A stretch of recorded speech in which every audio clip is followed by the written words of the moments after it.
I think it should be the stakeholders are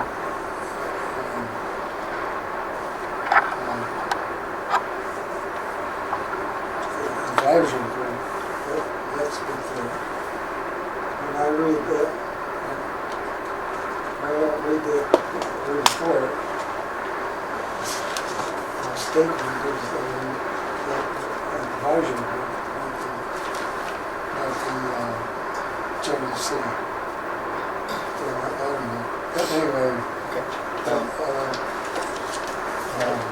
And I think if you look through the report, wherever it's stakeholders, it's followed by advisory group. So it's based on the advisory group that put the plan together, not to go over and protect these for the citizens of Glens Falls. I disagree. Anyway, Okay. there's a chart on table 2.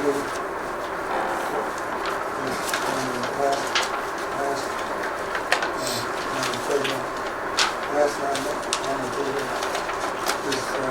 is facilitate a workshop that includes public input and opportunity. And when I looked at the appendix, that was complete. Couldn't know where's the workshop. Where's the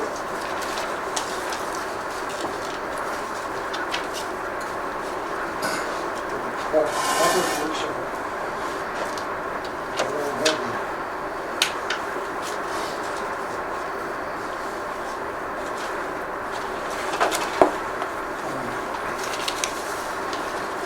What page are we on? Page 3, I think. Page 3.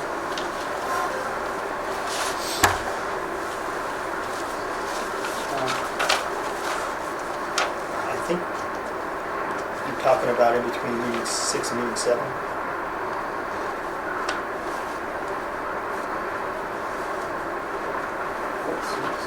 You're talking about this one here. Yeah, right. I thought we had brought it once before to the city council. Or is that going to be coincide with them accepting the report?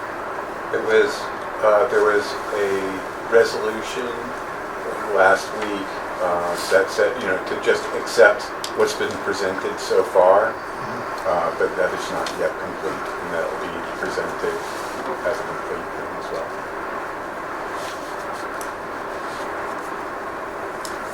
I'd taken the last box to mean that, given the draft nature of it, that was the public thing would be, when it's official, there would be some sort of record. Yeah, I think the thing when it's complete is that it'll be made available to the public for 2 weeks. That's kind of a standard thing with the city council. We discussed this as being a living document, and should be tweaked a little bit more. Come back to right after we accept it, it's going to go to the common council. And once the common council sees it probably the first time, they'll set it the next time for acceptance and public meeting. Public input.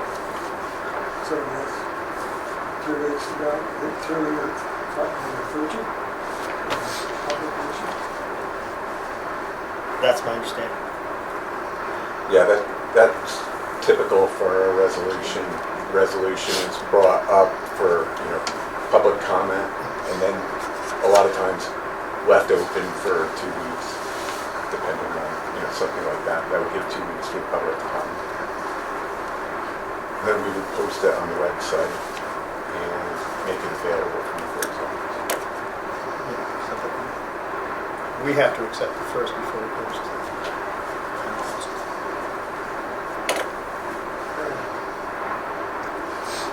Table 4 on the page. Can you explain that? What? water discharge capacity is when again. Anyway, with water losses, what daily water losses are we talking about?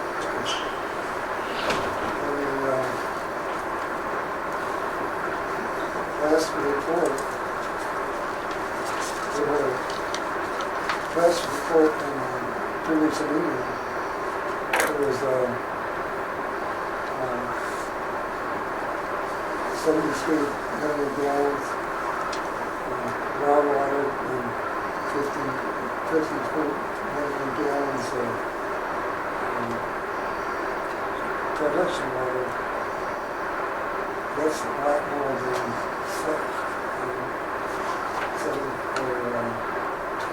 92. What losses are we talking about?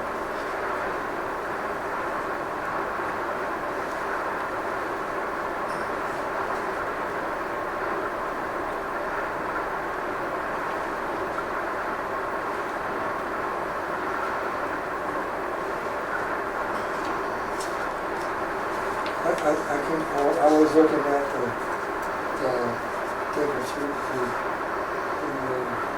my time looks, and I can't find the chart anywhere, so I can't figure it out. There's a discrepancy in what that table says, Pete, versus, there's a discrepancy between what is reported being lost and what the table said? Yeah. Okay. But I don't know what the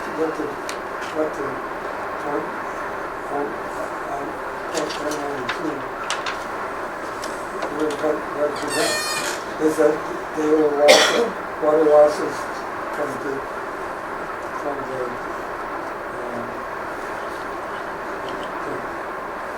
source, or daily water losses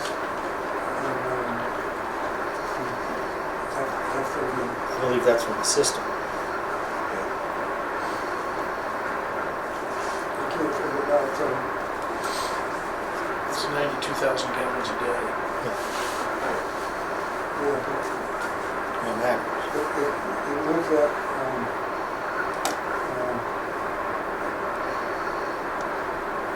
the last report that said 73 million groundwater and 50 million production water. That's 7 million gallons. Is it But eight? that's not, I just wonder what the daily water loss is. Figure it out. How do you figure it out? Well, I had a question about that. Well, I think the way we figure the water losses, what comes in and what's going out. Yeah, it's at 700 million gallons. I was. A month. No. No. If you take, this is 0.092 MGD, that'd be 92,000 gallons a day of loss. Should be 33 million, 580. Yeah.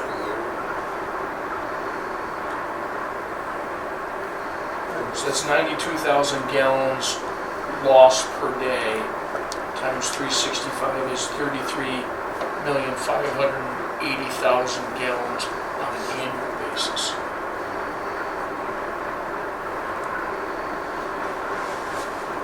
So if you're talking, I was wondering if it's the daily water losses between the water plant and the daily water losses of the distribution system. that's what it is. It's what's being lost somewhere in the system, whether it's leaky pipes or it's unaccountable water. Some of it's when they flush the fire hydrants. Don't they back flush the filters at the water treatment plant? Yes. If it's daily or weekly work, it's quite a bit of water. No, they're they're constantly flush. That's the type of system. Constant? Constantly. So that's equate to about 300,000 gallons a day. With that flushing the fire departments, So we do the we fire account for hydrants, that. it is twice a year. So plus, water main breaks and things like that. I know we always do it substantial, But, But at 33,580 by 2.5, it's like 2 weeks worth of daily use. It's under the bridge. Just industry standards usually anything under 10%. That's pretty good. is that right? You'd like, as a utility, you want to be 0. But, Yeah, but. and if you're anywhere near 5, that's really We're around 10. we're less than 10. 10% would be 300,000 gallons. on table 5, I have a question on potential sources of table 1, residential tank sources.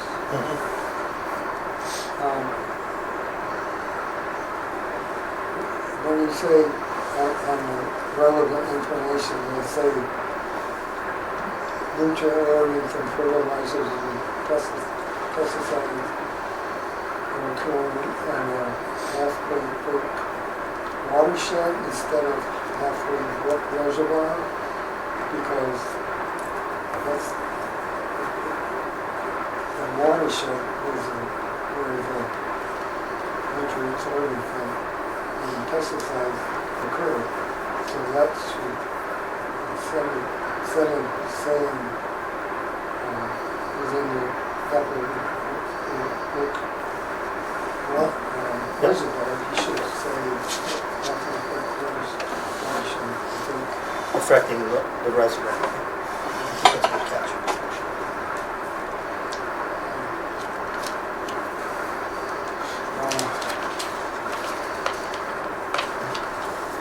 I was looking at the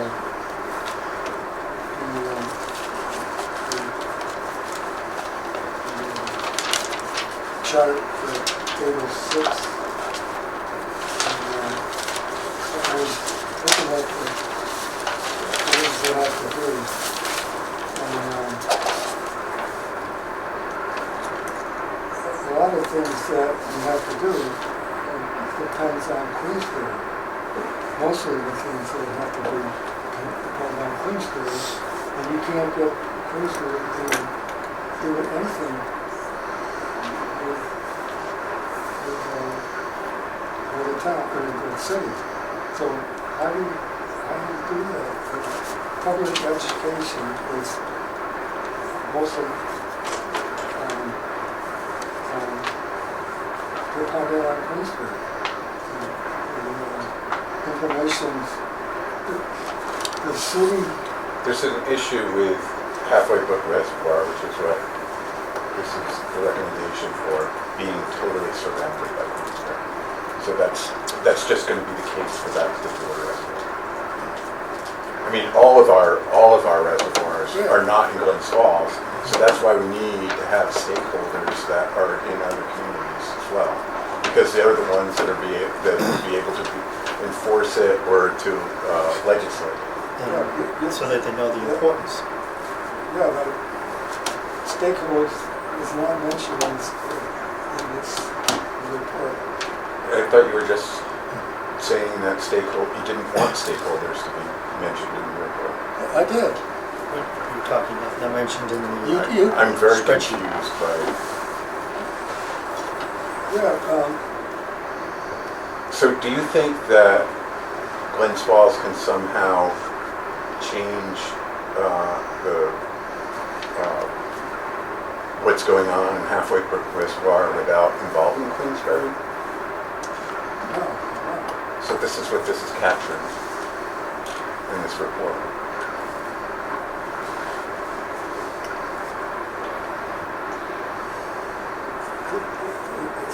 This is what happened?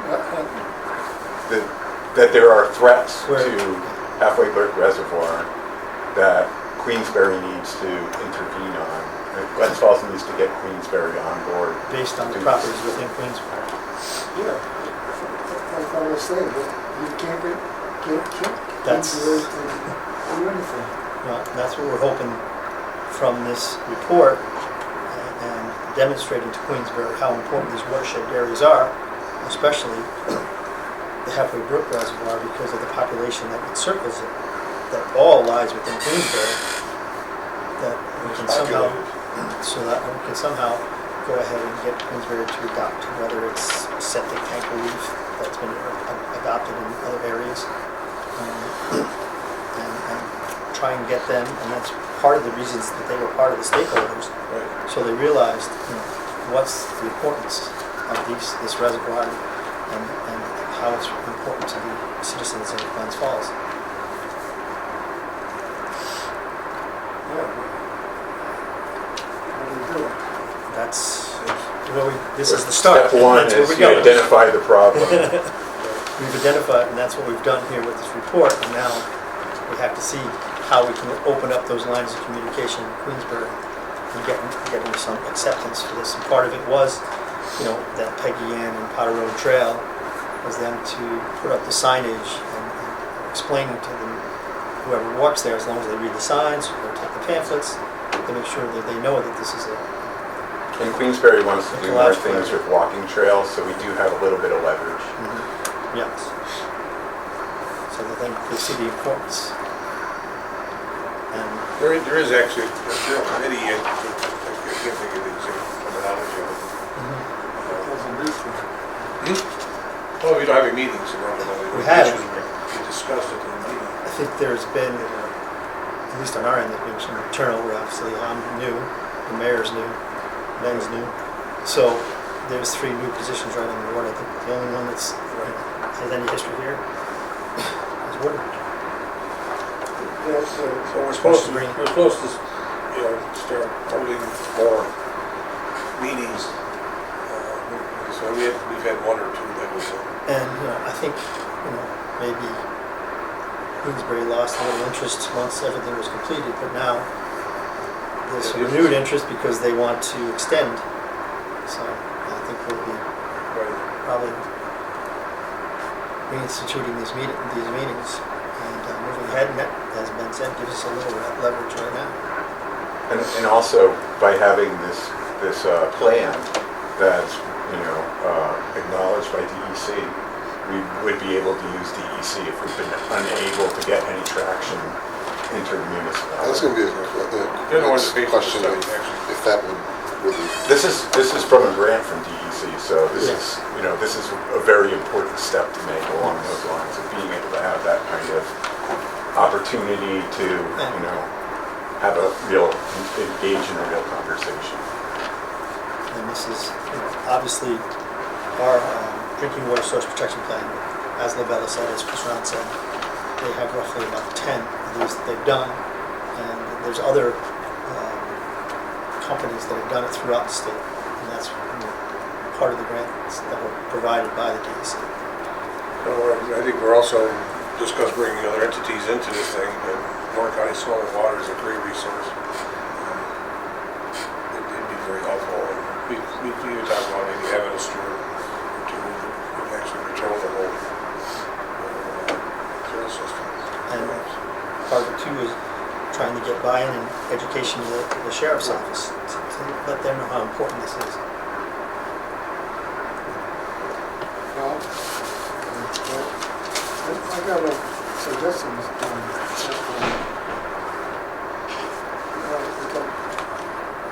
Two things. One is the watershed steward.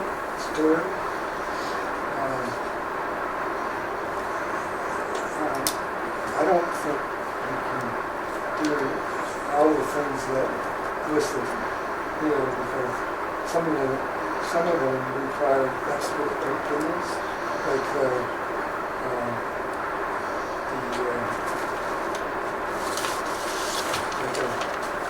stormwater development and the monitor bunch of invasive species and how Algae bloom. blooms. They have the experts, experts do it. So there's stored. I don't think you can do it. But one of the things that when I was camping, when I used to do it, the state and federal,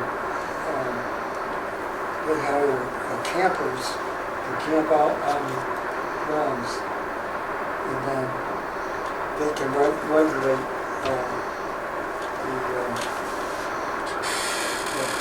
storage problems that, like the dumping and trespassing and all that stuff. They can clear all there, I can say it. They can do all the time. They camp out there and then it might be a little bit cheaper too. And then you could do it maybe 2 months at a time. It won't take people that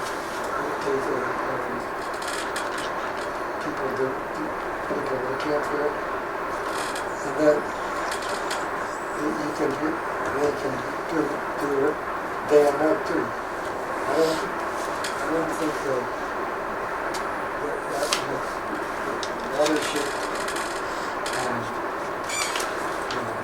storage. There's a part in the plan about light recreation opportunities, and that would fall into that area. Yeah. It's one of the goals, I think there's like 6 goals. Yeah, right, but that was the last one, the last one, passive recreation, short-term, $150,000. But when you get watershed,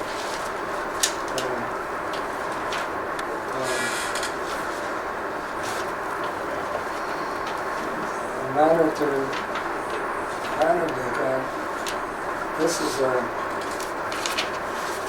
Well, I'm just saying that if you're talking about camping and using that as a kind of strategy to, monitor the area, that would really fit under the, like, what's the difference between camping and mountain biking or hiking or something like that? You have the same opportunity to put up some signage and stuff if you see something that looks suspicious, contact this number. Part of the Explorer permitting passive and active recreational use of parks and recreation.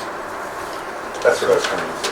The steward came along mostly because of the dumping that's going on. Yeah. Kind of look around and see if we can get somebody to really monitor what's going on. the dumping, that's the problem, because you gotta catch the people that doesn't dump.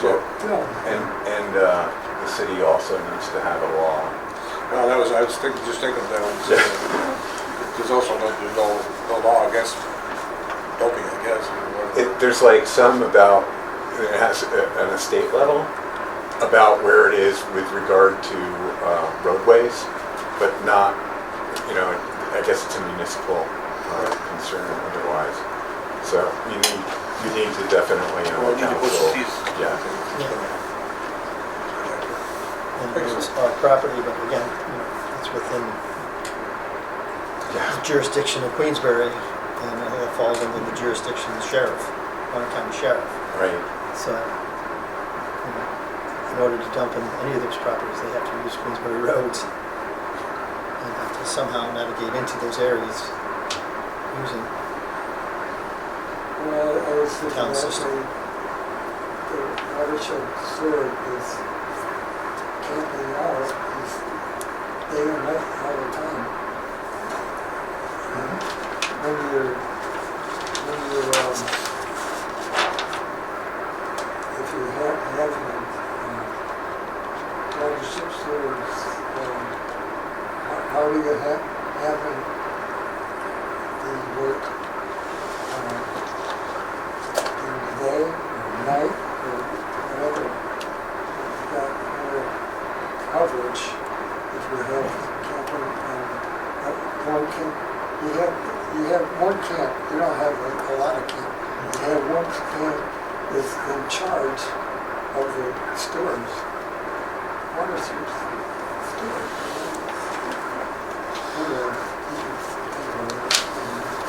And as Commissioner Green said, this is a living document. Right. They're all, ideas and opinions are taken in, and then It's just an Hammer it out. initial document to try to get the ball rolling here, get more information and more guidance as to where we're headed with this. and I think, if I'm This not is the first mistaken, step. Chris Round said that after this is accepted and stuff to move forward, there's still grant money left to continue to enhance this report. I've got two editorial things. In 4.2.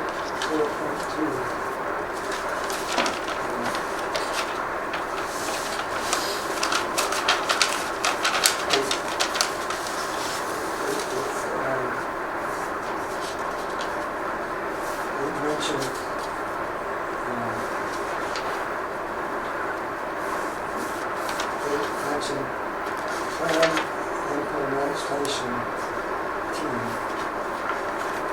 Is that the same as plan management team? About halfway down. What page are you on, Pete? 17.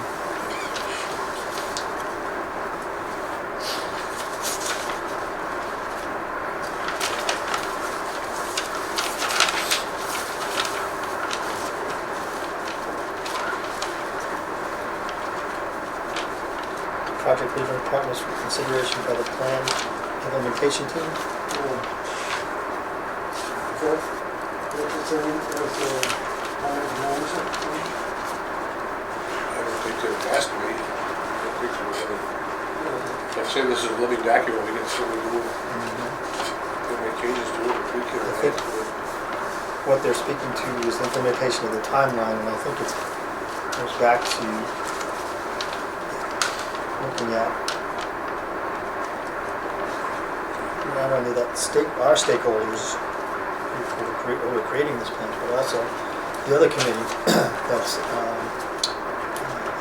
commingling of Glens Falls and Queensbury people.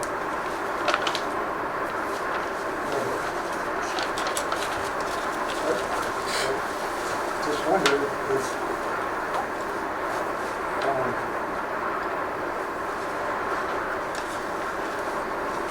5.1 is claims management team. And they say, 4.2 say claims implementation team. Is that the same as a plan management team? I think they're different terms, but they're not fleshed out at this point. It's So it's, something to change at any time, I think. so it's just kind of like, at this point, it's just a concept for something, because nothing's being executed yet. I think if you read it in the context of this sentence, it is envisioned that the Board of Water and Sewer Commission will act as the Drinking Water Source Protection Plan management team. So this is the management team as far as the city of Glens Falls and managing this plan. Looking to this, I was Yes, just, it's the same. yeah, I know, but I'm just, I was just trying to explain the difference between implementation and management. There's, that's probably the same thing, but it's an editorial thing. If you're gonna, It doesn't have to be the same thing, and that's the thing, is it hasn't been decided yet. you want and a it's two consistent different- team. It's not a consistency thing. It could be two completely separate.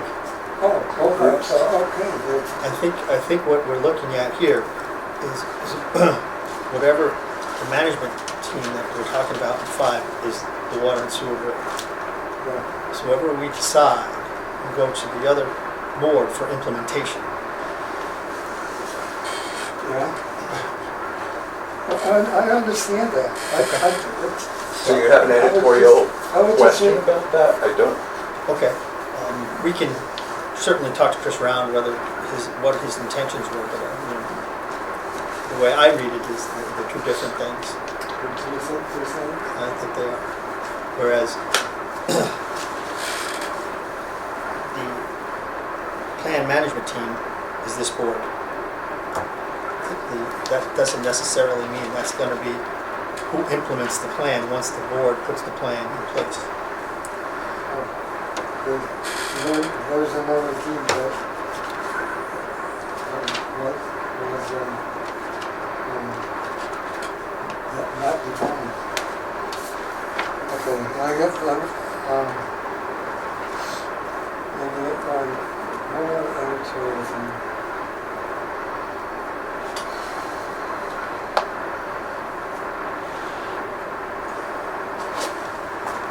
On 5.1, second paragraph, envision water and sewer will act as DWSB management team. And then table 7 lists the management team.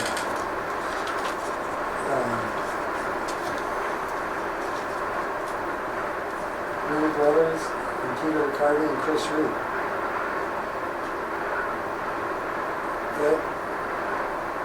The management team is not Dave Queenville and Roland and County. So that's an editorial thing. They have the management team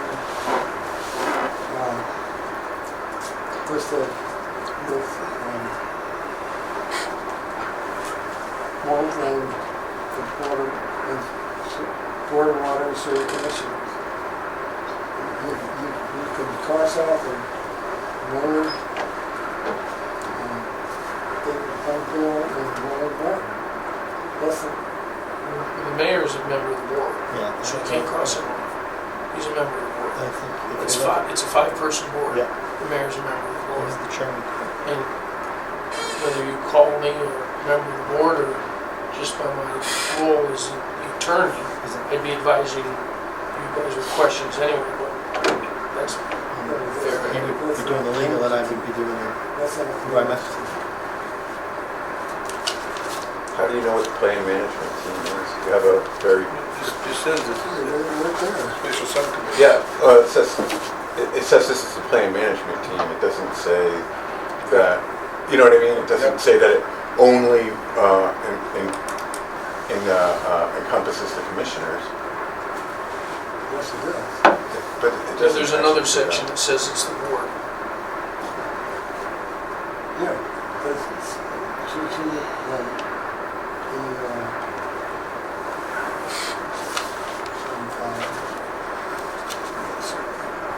stakeholders board.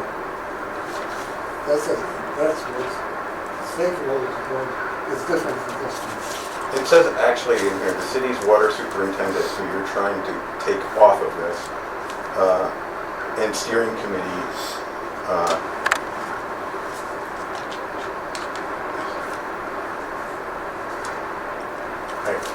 So, this out, but I don't understand why you're trying to take people off of this based on.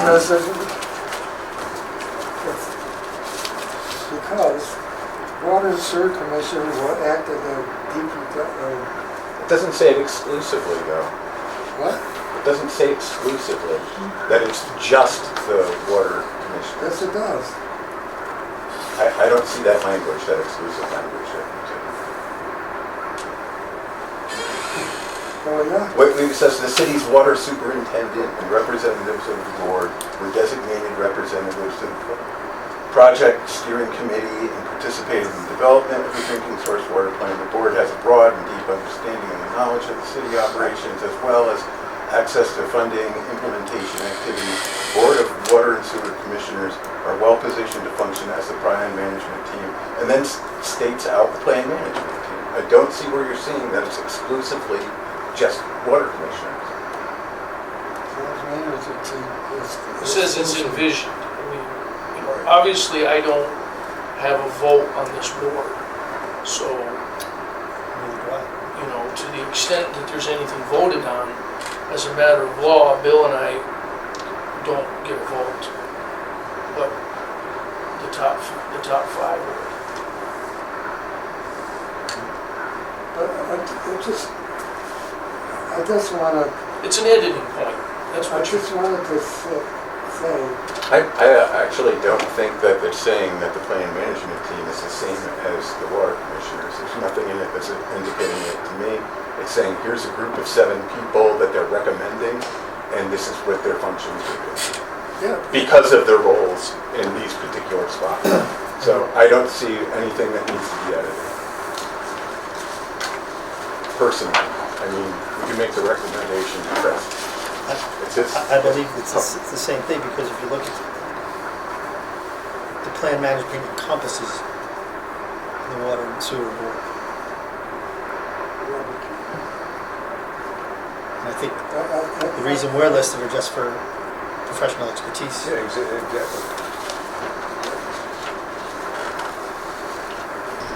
I mean, this isn't a set in stone document. Sure. There will be Not the way it was intended. edits and revisions as we go along. My point, well, that's my point. There should be a management team, there's a management team. Water and Sewer Commission. Well, it says it's envisioned.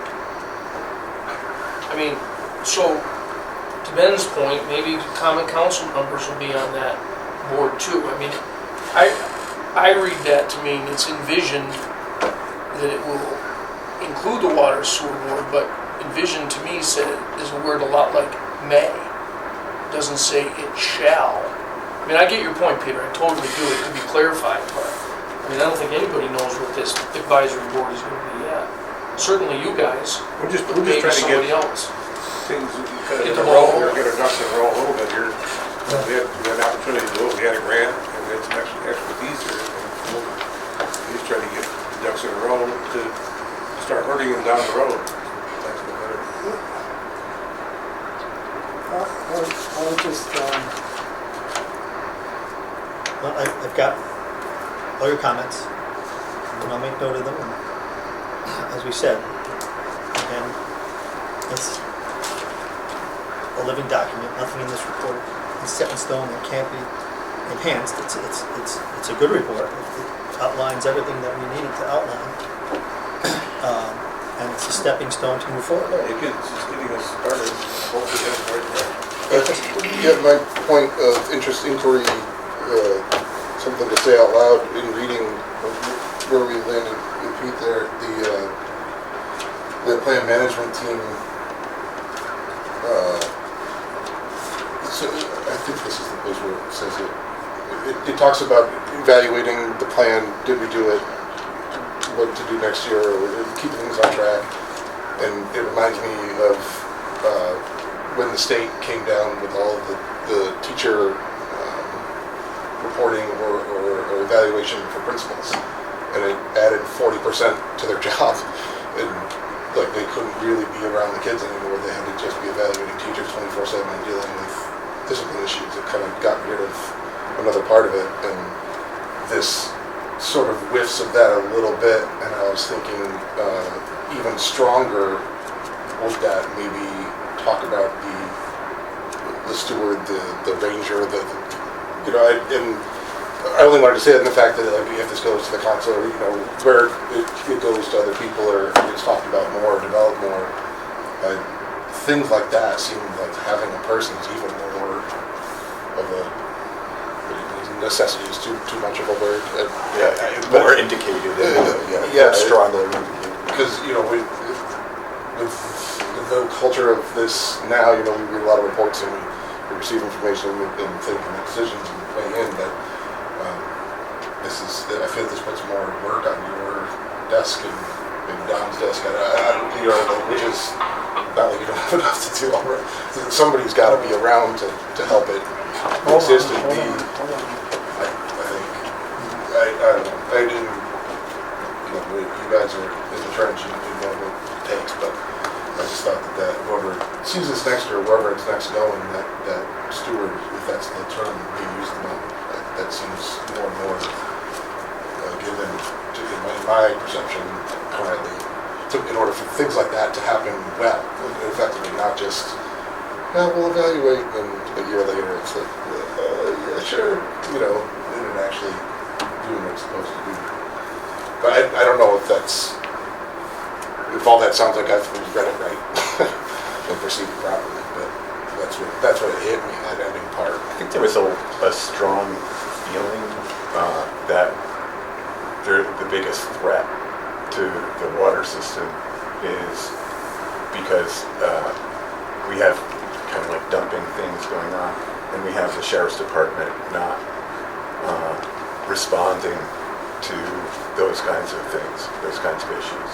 So that was, and also I guess probably even a bigger threat is the possibility of contamination from these houses along Halfway Brook.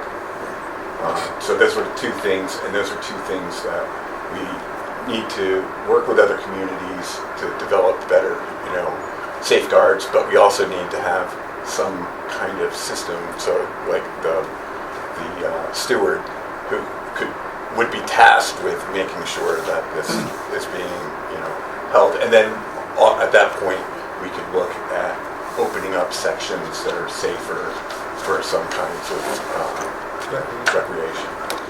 I think That was a lot of the discussion. and yes, and I think going forward too is, you know, maybe getting buy-in from the Warren County Sheriff's Office, just to try to relate to them how important this is with the watershed and stuff.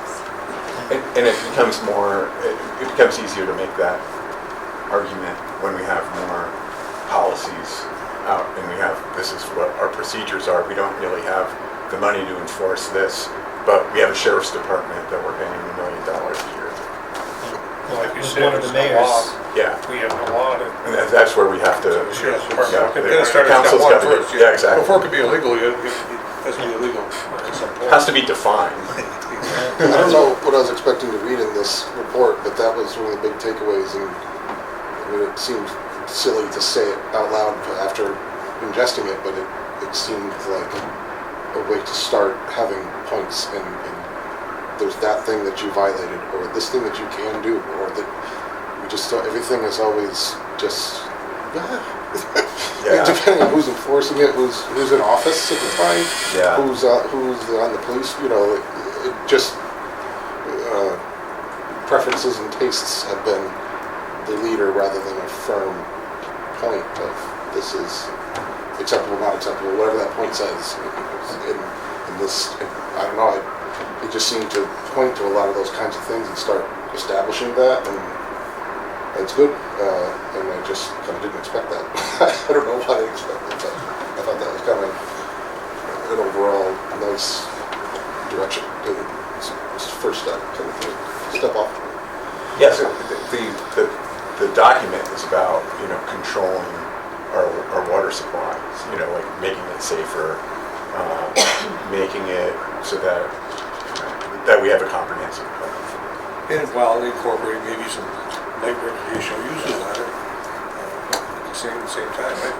When we do water testing on Halfway Brook, we pick up along again, look to see if nutrients are getting in that brook itself. And we have most of the take place here, so it's, We don't do that other than sending our samples out that we collect. We collect from Halfway Brook over there. monthly and daily, depending The on different spots. depending on what kind of chemicals we're looking for.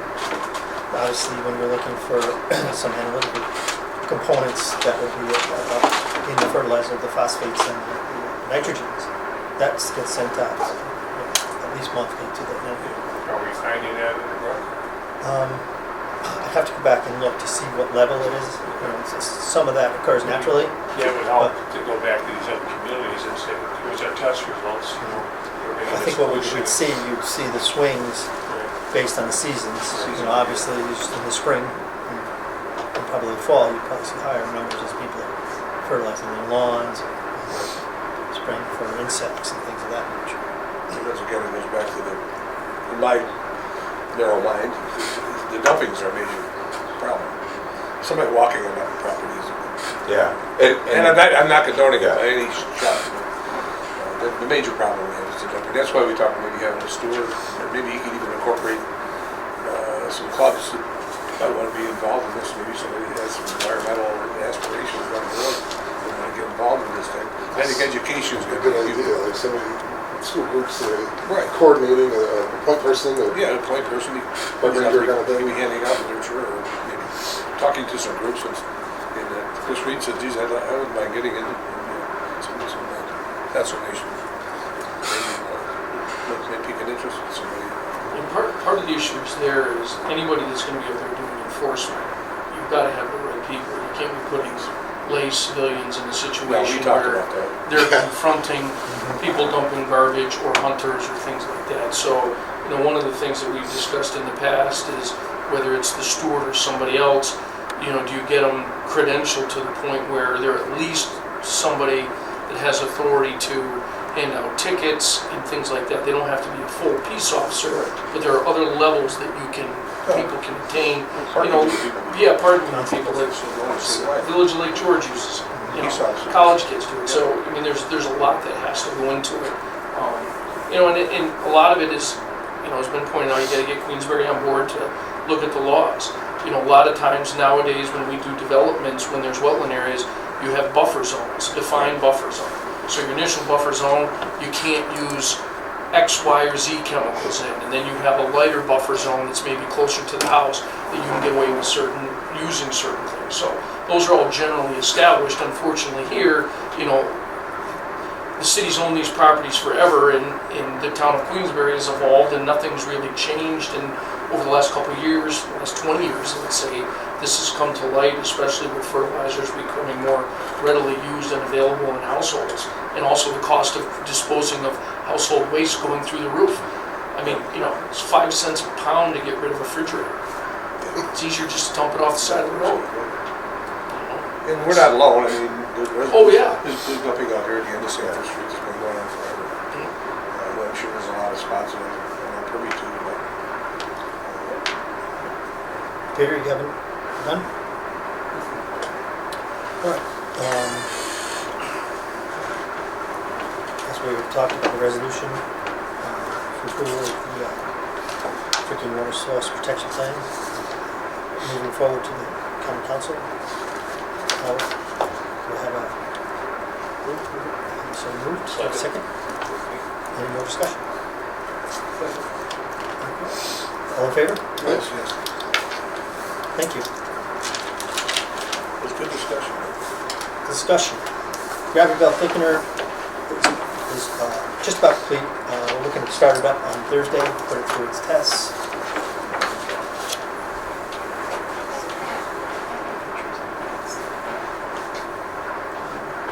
Christian. Keep going back. You see, it resembles I'm trying. That's the expert too. See that?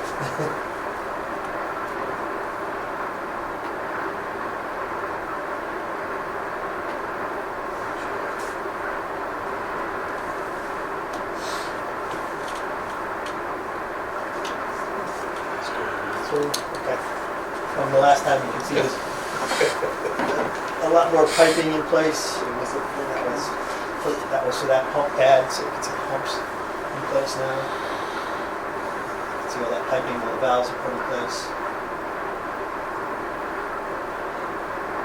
That's the air, some air system that we taking some foul air off. It's not, it shouldn't be harsh at all. So that's the unit itself? Yep, and that's all plexiglass in, something that should be any splatter. And if you remember the size of the DAF, it's about a quarter the size. Yeah, I still can't believe that. It's crazy. It's that easy. So, Looks as I good. said, we're hopefully to start it up on Thursday, Friday, put it through its paces before we put any sludge to it, and then probably starting next week, we'll start to go ahead and utilize in the process. Just out of curiosity, what's the life cycle of that engine, not like replaceable parts and wear, but like, when do we do this next? I guess. Well, everything's engineered for a 20 to 25 year lifespan. I put 2 of these by a different manufacturer. They were a little bigger in West Haven, probably almost 30 years ago. 25, 30 years. So it's not a lot of wear and tear. It's one motor and the belt keeps going. You know, like you said, parts and material, the belts on this, you know, until we get some sort of history, it could last 2 years. So there's not a lot of wear on them. It's not like a lot of pressure on it like the belt presses. Because that's what we're doing. We're actually pressing the water out of it, so the belts are squeezing the sludge together and forcing the water out. This is just gravity running across the top, so it's just letting the gravity take the water out of it. So we're taking like 0.5% solids in at the input end, and at the discharge end, it's coming off at 4 or 5%. So then that mixes with our primary sludge, and then that's what's sent to the belt presses. So it'll give our staff a much better process because they can use the both belt presses just to press, and then this is used to thicken the waste activated sludge. Questions on it? The electric system project is out to bid. We've had a great response as far as asking for plans and specs. We've had questions come in from at least 2 engineering firms. I don't know if any more came in today. This is from Jeremy said it was Wright Pierce and Delaware. We're asking to look at the 86 plans. The original electrical. Yeah, so they're looking at that. Hopefully we continue on that. We've met again on the lead and copper rule project. We had actually Kristen from Albany Yes. came up, who runs their program. It's a massive water system. And she was very informative and told us how they've incorporated everything in. We also had representatives from the Department of Health and where we are and how the project's going. We appear to be in really good shape, just based on the fact that we have a lot of our tap cards, and now Sheila's been doing a great job taking them from cards and putting them into an Excel format so that we know everything is. We've also been lucky enough that our meter reader's been going out, and when they have to go into the house, they check the house side to see what the makeup is on that side. So we have been going through that. We had about 100 unknown on our side that we'll have to identify at some point, whether we have to, what's called potholing, is that they just dig a little hole, we use our vac machine that suck the soil down until we get to the line, and then we can verify what material it is without too much disturbance to the property. And then we've also gone to look to see if we can go ahead and ask the residents to take a look. We have a little brochure that we're going to be sending out, I believe, at some point, where they can do a scratch test to tell whether, and a magnet test to tell whether it's lead, copper, or unknown. And Mr. Klingbeil is going to attend our next meeting so that he can help address any questions we may have about the legalities of trying to get into residents' homes. We have a lot of rentals. Yes, that was the next thing. One of the problems seems to trying to get into rental properties, and getting the authorization to go ahead and get into them. Just book it as an Airbnb. So we're moving ahead with that. And the county, the GIS engineer from the county is going to attend our next meeting. To see how that we can incorporate that into the stuff. Future projects, we're working on the RFP for looking at the lines that come down from the watersheds, the 3 upper watersheds, come into the upper junction. What we're going to look at is the lines, the 2 transmission lines from the upper junction to the treatment plant. So we're putting together an RFP to take a look at that. Any possible projects, we have a list of possible projects going forward, seeing what kind of funding sources that are available, and making sure we're on the timeline. New York State has very stringent timelines for all of their different funding sources. So we're trying to make sure that we're in the right places at the right time. And one of those projects is, there's a Webster Avenue Betterment Project, looking at the above grade utilities and roads and things of that nature. But I'd hate to, do a nice new road, then have to go back and tear it up because we're under sewer. So we're trying to get ahead of it and do it and encompass it all and see if we can get funding to do it all as one project.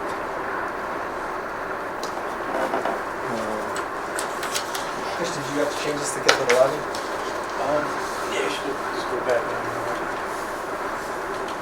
Logging project, as I said before, is proceeding.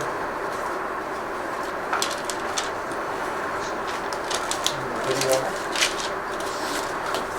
of this is up on Butler Pond Road, up on the mountain. So there you have 3 similar piles to that. And they have the roads just off.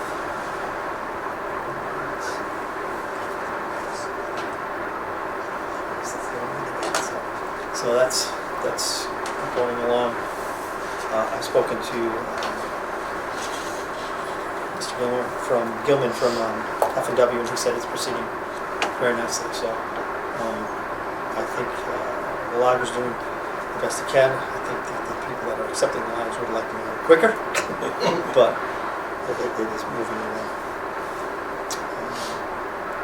Personnel. We were lucky enough to take advantage of the cement plant closing, and we secured an electrician. So he starts January 9th. So we were very fortunate. Local guy, which is outstanding. So, Chris, you have anything else?